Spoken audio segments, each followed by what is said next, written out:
What's up, guys? I'm back with another video, and I'm sure by the thumbnail and title of the video you guys already know what we're gonna go ahead and install.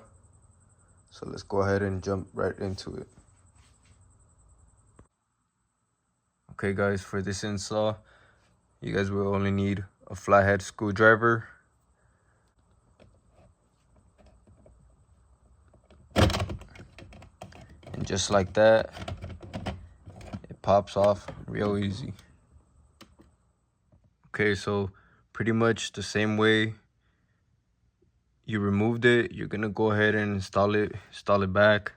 Go ahead and put the clips, put the switches back in, connect the cable.